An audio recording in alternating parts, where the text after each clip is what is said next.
ready?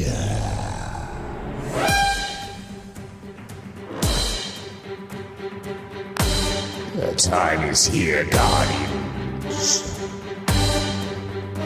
Your journey begins now.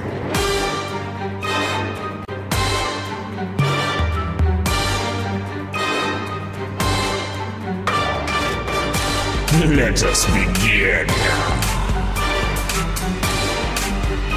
You're listening to Destiny the Show.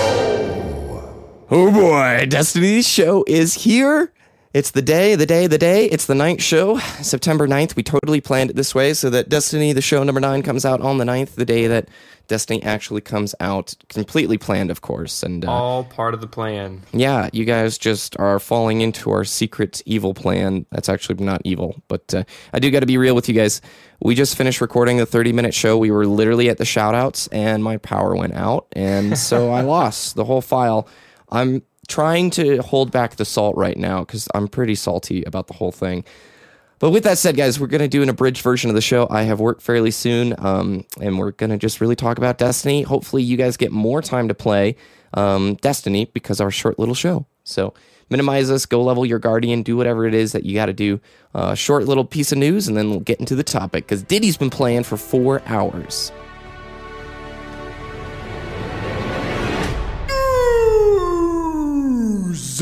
All right, guys, day 1 patch is out. It's 1.01. It's 300 megabytes, so people with slow internet don't worry too much. There's a huge list of patch notes to go over. Both me and Ditty recommend that you go and look at them. Ditty, why is it important to pay attention to patch notes? Some people might not be used to patch notes. They'll probably just be used to title updates if you're not an MMO or League of Legends or whatever player. Patch notes are important because they do balance changes to the game live, right? And patch notes come more often than title updates. So like with Halo 3, we had like 1 title update, whatever. With Halo Reach, we had 1 title update. We're going to have a lot of patches for Destiny. So if you're playing with the hand cannons as soon as Destiny launched, because they got buffed, that's really awesome. They're really good now. If they nerf hand cannons in the second patch, and you don't know about it because you didn't read the patch notes, then you're just going to be behind the times and you're going to be hurting for a while. So definitely keep up with patch notes because there are definitely some drastic changes that do happen in each patch. Very worthwhile. Second piece of news, all 25 codes for the Grim War have been revealed, and there's a cool little script that you can enter to get access to all those cards. The JavaScript is pretty easy to do, as Ditty said, and this just gets you access to 25 Grimoire cards. So check out the link in the show notes. We got more details of the PlayStation exclusive content. Again, links in the show notes. We mentioned all this last week. But here's a big one I do want to stop on for a second. Destiny Arena has been added to Gamebattles.com. Now, even though there's no private match feature yet in Destiny, MLG put on Game Battles. MLG owns Game Battles. A thing called Destiny Arena, and they're looking for players to start putting their teams together. So it looks like there's going to actually be, to my surprise, some Game Battle support for Destiny. Yeah, that came out of nowhere for me. It's really surprising because we said there was a 0% chance that it was going to happen. But now it seems like, I guess Destiny is similar enough to Call of Duty that MLG sees potentially supporting it. So it's nice to see. Some avenue for revenue for them, because Game Battles, I think, are usually you purchase into events. I could be wrong, but I don't know. PS3 to PS4, as my text message goes off. PS3 to PS4 digital upgrade is available on September 10th. So for PlayStation 3 users, if you are going to be getting a next-gen console down the road, I think it's free if you get a PlayStation 4. Is that correct? That's it. Yes, I think so. I'm pretty sure. Yeah.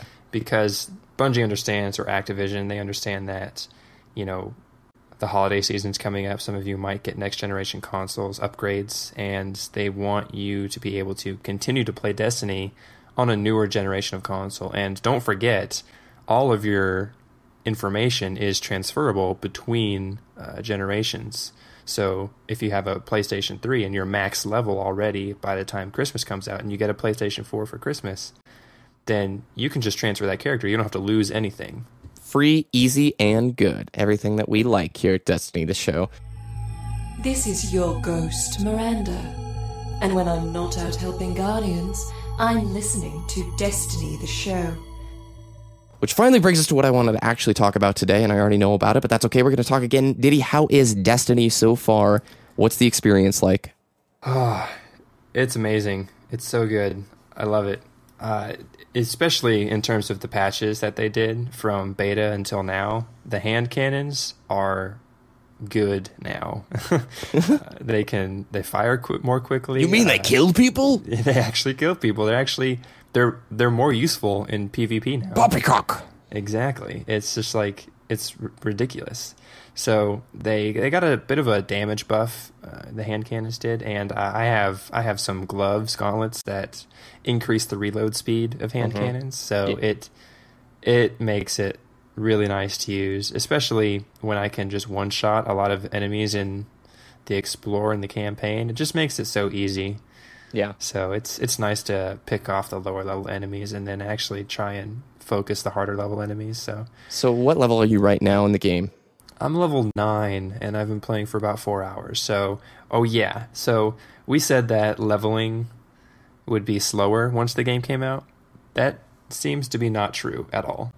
So it's roughly the same as the beta in terms of leveling, but that's because once you unlock bounties at like level 5 or level 6, those really help you into gaining an experience buff.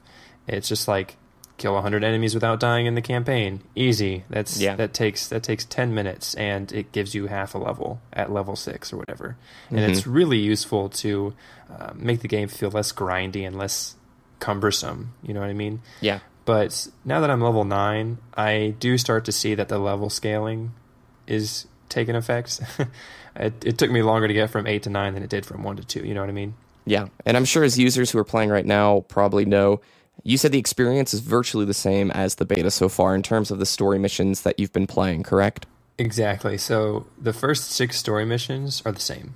Okay. So the first 5 on Earth and then the 1 from the moon, if you experience the moon, those are all the same.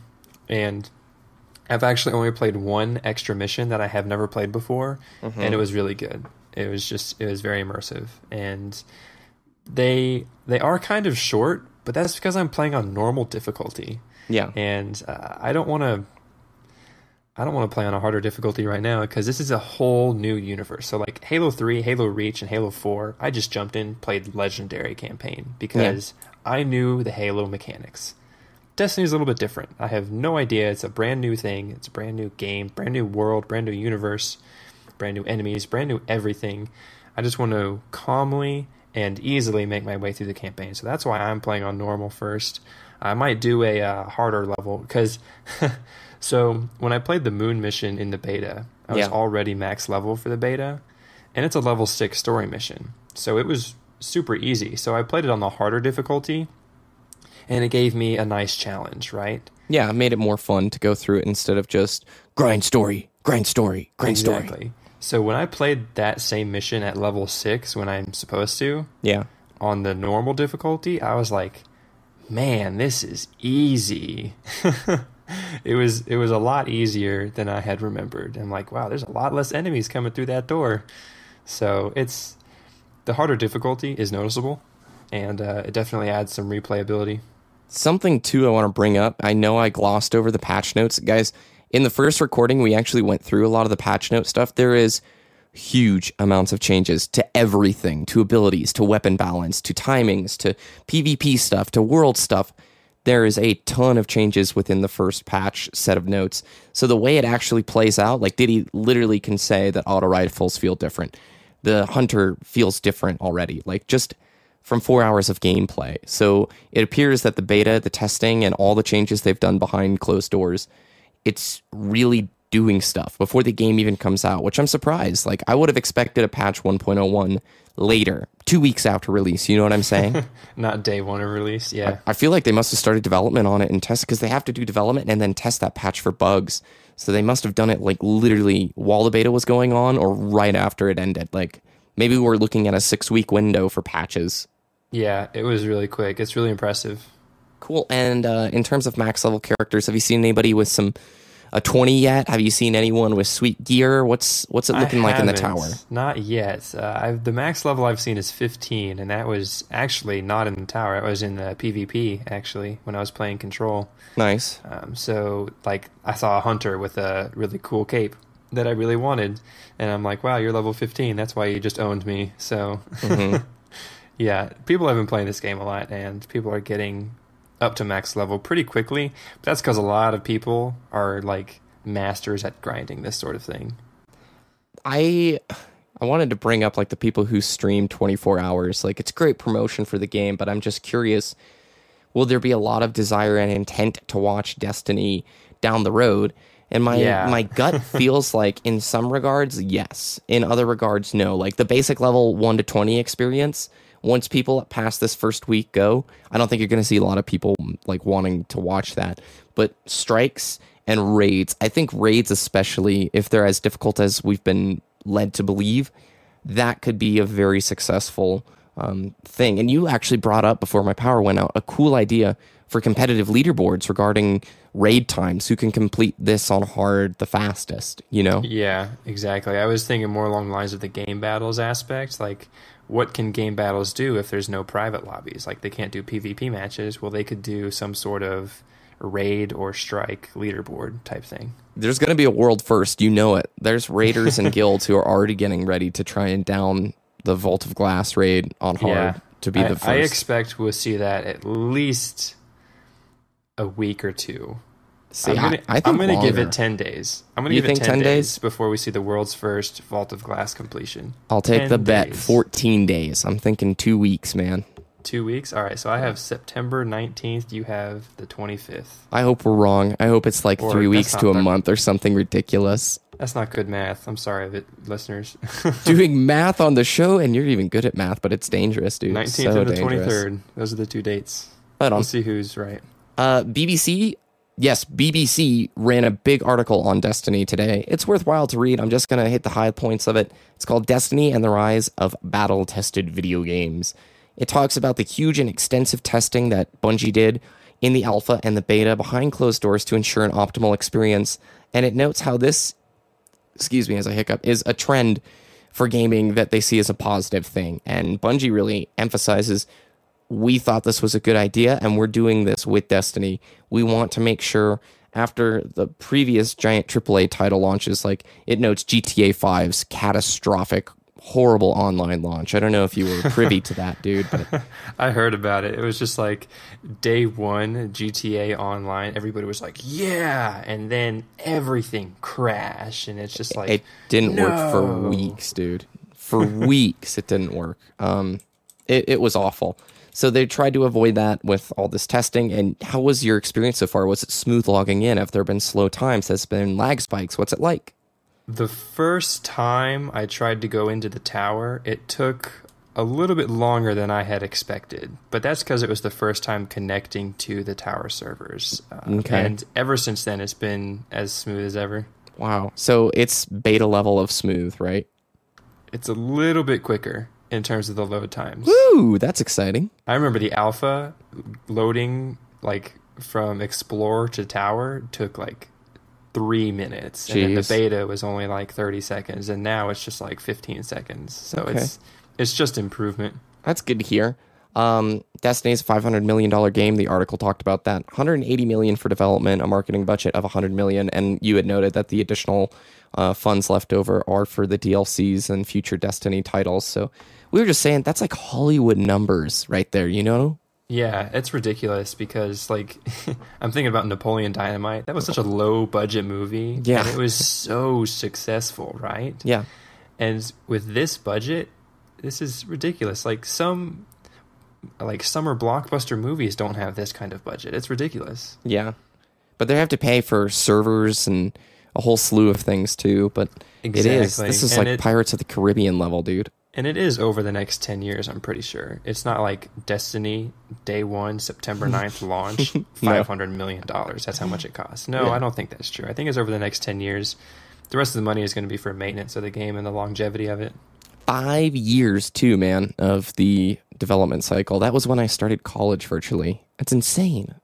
Yeah, it's ridiculous how long that development cycle, at least for a console game. And I know PC Master Race is going to say Half-Life 3 still waiting.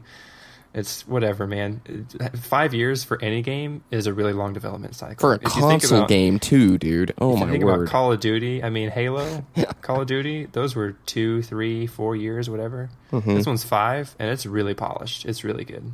Cool. And I really don't have many more questions for you other than the level 1 to 8 experience has been just about the same. You're now on the moon. You're continuing new story missions on the moon. Feels good, and everything's going well so far. I was telling you before, this is a game I'm not truly worried about having access to it right away. For listeners who don't know, my copy doesn't come in till like 8 or 9 tonight, so I won't get started until late this evening. But it doesn't worry me. Like, with a game like Halo, you want to go to the midnight release, get it in, start playing right away, get leveling up quickly. This I'm not worried because this is a longer term thing. It's like when a new expansion in WoW comes out. I know I've got hundreds of hours to put in instead of just 7 or 8 for the campaign.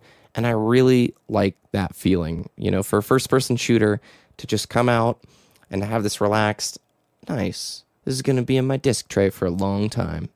My virtual disc tray. I will say this, if you played the beta and if you played the story missions in the beta, the first 6 missions might be kind of boring to you because you've already experienced it. But that being said, you've already experienced it, meaning you'll get through it a lot quicker than, you know, you would think. So just give it time. Just give it a few hours to play through the stuff that you've already played through. And stuff that's a little bit different, stuff that's added. I see that there's more stuff in the tower, especially with the Postmaster. Like if I'll unlock the moon, for example, that's a whole new area, right? The Postmaster will say, the bounty hunter has specific bounties for you. And the bounty hunter will be like, hey, I know you're going to the moon. Here's a bounty for the moon. Bring me some things from the moon. And I said the moon a lot there, but it's just a nice addition to the game. It's just those small little things that really help with the player immersion. Cool. I'm going to skip it came from Twitter because I'm terrified that my power is actually going to go out. Ditty, can you tell our listeners about our brand new weekly segment? Bounty of the Week. This is where you guys, the listeners, send us something on Twitter, basically a task that we give you each week. And if you complete it on Twitter, we'll eventually have prizes down the road, and we will retweet you guys. But basically, the task we want to give you this week is send us a picture of your fresh new Destiny character dancing in the tower. And I want to do a more specific version of this. The first time you enter the tower, which you should be level 2. You should be level 2 when you first enter the tower, or level 3, whatever, if you explored a little bit. Take a picture next to your Vanguard class dude. So if you're a hunter, take a picture next to the hunter Vanguard. If you're a Titan, so on. Yes, I'm excited. Down the road, they're going to get harder, and we're going to have some prizes as well. Some prestigious prizes, nothing silly. Only things that people would truly want that probably don't cost us a lot of money because we don't make money from this yet. Just kidding. Just kidding. All right, why don't you close us out, Ditty? Where can people find your content and follow your stuff? YouTube.com/whooshness with 3 O's and Twitter with the same, and twitch.tv/Ditty_ and twitch.tv/Destiny the Show. All right, and you can follow at Destiny the Show. I think you just mentioned that. You can also email us destinytheshow@gmail.com. I had somebody email me this week. If you're listening to the show, we'll get back with you. I didn't have time this time. You gotta understand, the game just came out, bro. Game just came out. You can follow me at BBK Dragoon. iTunes listeners, we love you. Also, Ditty and I wanted to thank you for the nice reviews that we had over there, which is pretty cool. You guys get the show first, as always. Every link to today's show is down in the description below. I hope you guys enjoy Destiny a ton. I'm sorry for the short show. We did a 30-minute, I promise, but my power went out, and I'm really scared that it's going to go out again. So get out there, level. Guys, the game's finally here. I'm so excited. We're going to have stuff to talk about that's not just news. Oh, it's thrilling. All right, enjoy. Have a great week, and we'll see you next time.